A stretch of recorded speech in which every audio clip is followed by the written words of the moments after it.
yan, ang kamati, umulit ko ngayong araw, ngayong morning. Ako, antok na antok pa ako. So, ilalagay ko, tapos lalagyan ko ng takip.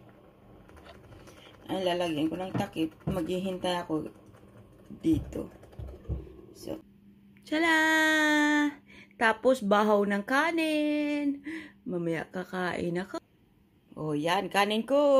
Oh, yan, di ba? Hello, good morning. Tapos, dito tayo kakain. Bago ako pupunta sa school, kakain muna ako. Antok na antok pa ako. Di ba? Itlog, kamatis. Tapos, inom ako ng tea.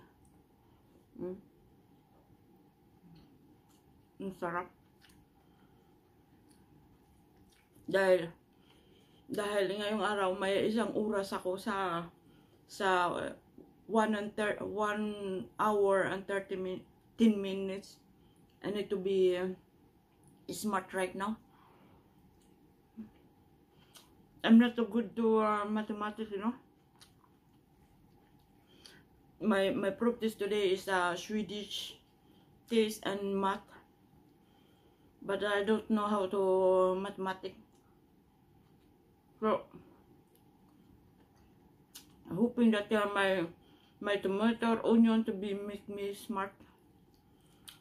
Imagine 1 hour and 10 minutes.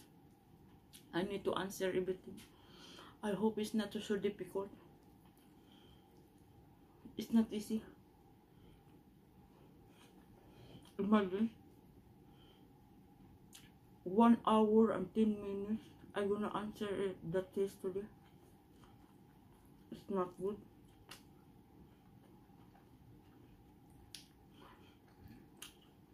And then I'm not clever at all.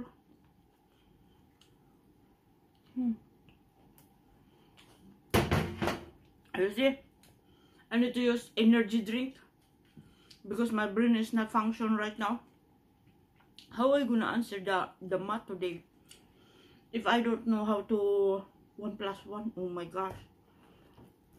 That's why when I cooking the food, I'm not using this selector or the liquid or something, because I know in my brain that if you love cooking the food, you know how to cook.